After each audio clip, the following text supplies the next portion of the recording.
And joining me now is one of the members of the all-party delegation that has just returned and is meeting the Prime Minister.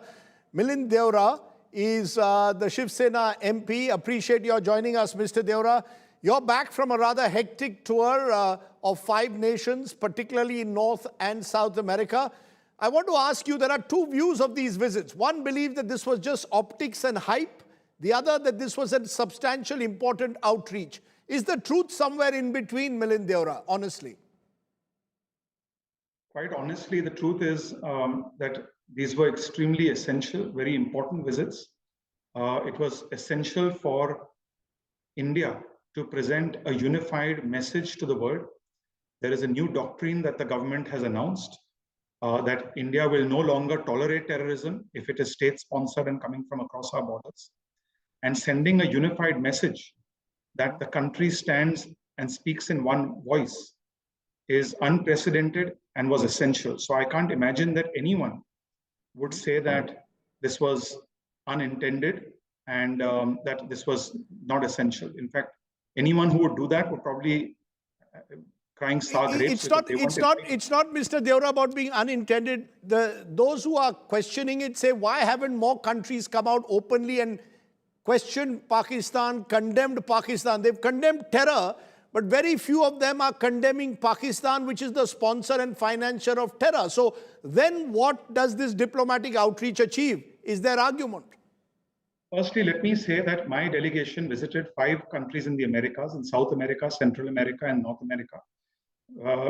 We visited Guyana, Panama, Colombia, Brazil, and the US. Somebody may ask, what is the relevance of visiting a country like Panama or Guyana? Now, the fact is that Panama and Guyana are non-permanent members of the Security Council, where countries remain members for 2 years. The US, as we know, is a permanent member of the United Nations Security Council. And a country doesn't have to issue a statement when we're visiting that country. In fact, every country that we visited issued a public statement. The foreign minister of that country, the president of those countries, when we met them, the heads of state, the Indian embassy in those countries issued unequivocal, unconditional statements against Pakistan, against cross-border terrorism, and in favor of India.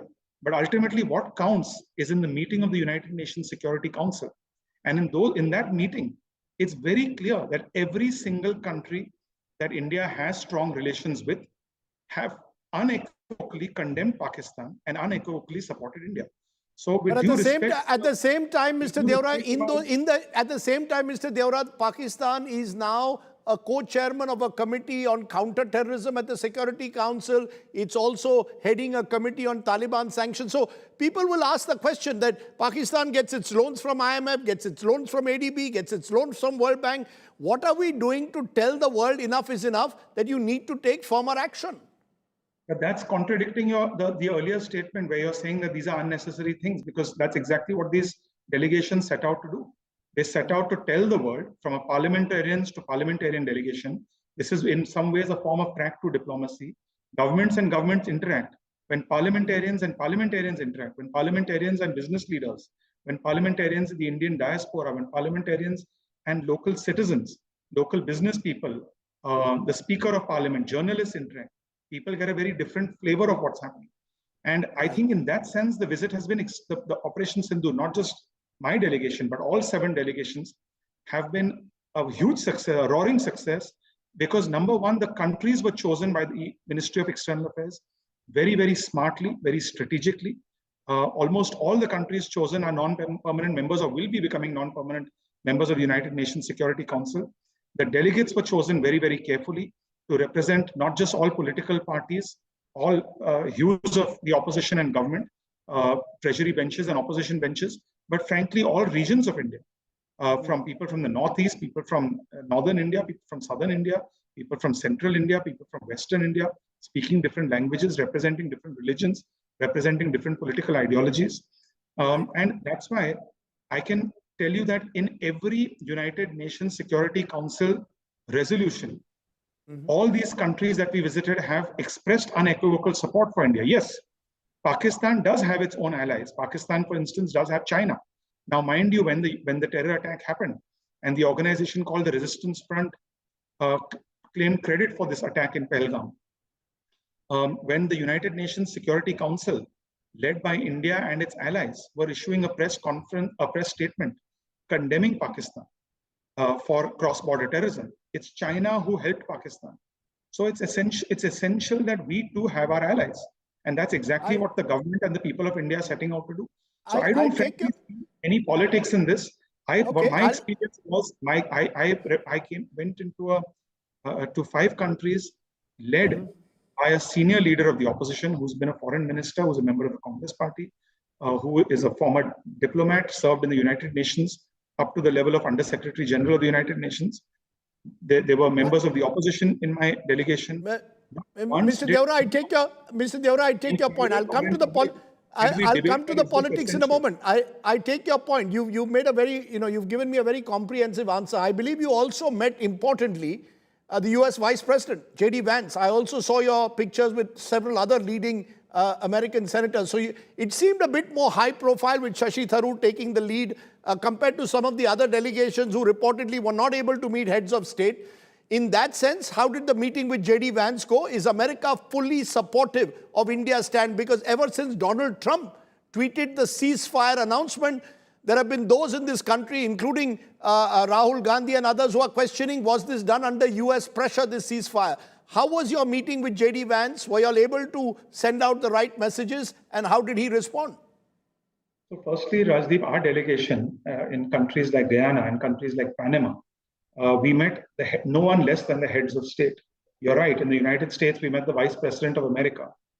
We met the chairman and members of the Senate Foreign Relations Committee, chairman and members of the Senate Intelligence Committee, chairman and members of the House Relations Committee, which is lower house. They have committees for the lower house and committees for the upper house. We met the chair and members of the India caucus on Capitol Hill. Everybody from Guyana to the United States understands India's position. Everybody supports India's right to defend itself. And quite honestly, our delegation's message was not to compare ourselves with Pakistan. Nobody compares India to Pakistan. Everybody knows that Pakistan is a failed state. You can call it a banana republic. You can call it a rogue state. You can call it a state where the army has a civilian government and not the other way around. But people understand India is an emerging power, economic power, cultural power. People know that India is the 4th largest, fastest growing economy in the world. But did you tell a J.D. Vance that the comments that Donald Trump keeps making embarrass India? That if Donald Trump keeps saying he's the one who's hyphenating India and Pakistan, it's not you, but Donald Trump is. What we said in private is not something I will share on a channel, as you would appreciate. That's what the meeting with the Prime Minister of India is about. Those are things which will be briefed through official channels. But I can say this very confidently on record, that every country, including the United States, understands India's position, supports India's position, has nothing to gain or do with Pakistan. People may want non-escalation. That doesn't mean anyone's hyphenating India with Pakistan. That doesn't mean anyone has anything to do with Pakistan. These are countries like the United States. They just banned people from most countries. Pakistan just managed to slip through that. They don't have any trade with Pakistan. They have no cultural exchanges with Pakistan. They have no strategic... Yes, but Pakistan is off the FATF list, and the United States continues to have a strong engagement with Pakistan. But my question to you, Milind Deora, in conclusion, you made an important point saying these visits were above politics. You had people from all over the country. But domestically, there's politics. Your former party, Congress, its leader, Rahul Gandhi, says Narendra surrender. Says virtually we surrendered to Pakistan. He wants to know how many jets were down. These questions are being raised at home. They want a special session, the Congress, to discuss all issues. They want to discuss the security lapses in Pahalgam. So is it a case of unity abroad, but at home there is division? Shashi Tharoor is being attacked by his own party. He's called a super spokesperson of the BJP. How do you respond? How can I respond to what the Congress is saying and what their criticism of Dr. Shashi Tharoor? All I'll say is, Dr. Shashi Tharoor is someone who I've known for a long time. He has always kept his country, his interests above his party interests and his own interests. That's all I would like to say about him. As far as people making comments, making sensational comments, honestly, not one person in any of these 5 countries, not even a journalist, asked us about those comments. So I don't think those comments are taken seriously in other countries. People will do politics. That's unfortunate of them. I've always said this, and I repeat this point, that I believe in a politics where when it comes to India's sovereignty, when it comes to India, when a foreign country is attacking India, we should steer clear of politics that will help those foreign countries. We should stand by the government.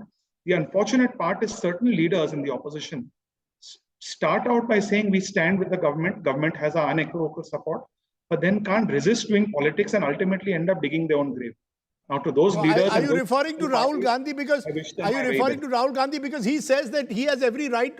Surely opposition leaders have the right to ask questions, Mr. Milind Deora. I believe everyone has a right to ask questions. Everyone has a right to demand accountability. Everyone has a right to make suggestions. There is a way to do it constructively. There is a way to do it in a manner that befits one's age, that befits one's seniority, that befits one's position, and that befits one's experience. Now, if people don't want to do something and say things that befit their age, experience, maturity, then naturally people will tend to call their comments immature, inexperienced, You're referring to Rahul Gandhi presumably here again. I'm referring frankly to there have been a lot of opposition leaders who made immature comments, and then they should not criticize other people and other parties for saying that they are running a campaign against us to call us immature. If people make immature comments, naturally the country will call them immature.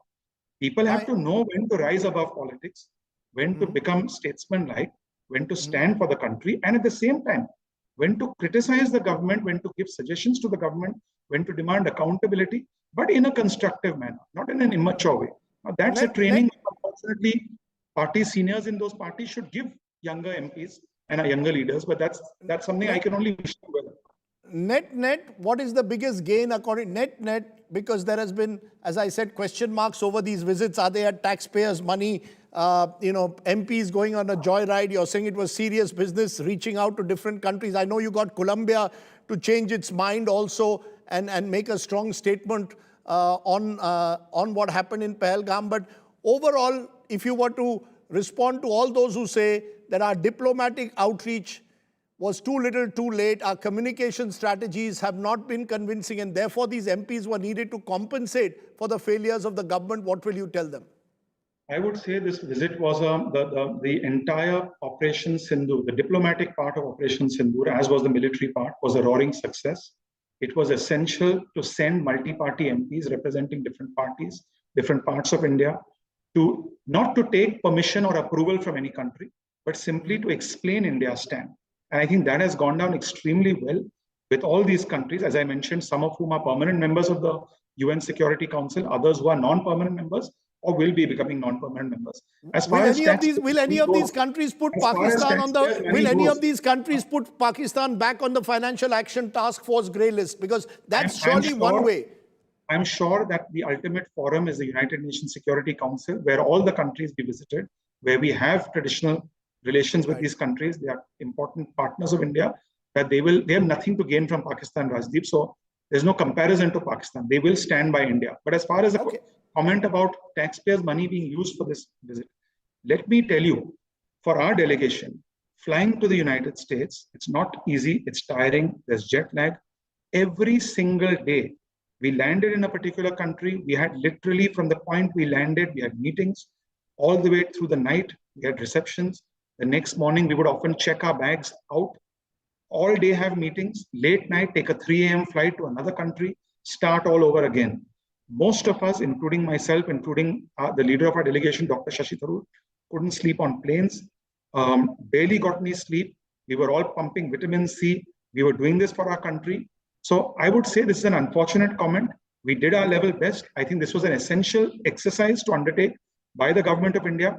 And mind you, the delegations were not just touching about Operation Sindoor and Pakistan and terror attacks. We were talking about many other issues. We were talking about trade. We were talking about culture. We were talking about inter-party, inter-parliament exchanges between these countries. So it was long overdue. We visited some of these countries where for 20 years, parliamentary delegations have not visited those countries. And these have been traditional, long-standing allies, supporters of India. So these countries, I think it was a huge, powerful exercise which has done the Indian citizen, the Indian government, yeoman service. It has helped us, and it has helped strengthen our cause overseas and in India. Okay. Milind Deora, for speaking so for giving us your views, speaking so candidly and clearly. I appreciate you joining me on my show tonight. Thank you so much. Thank you.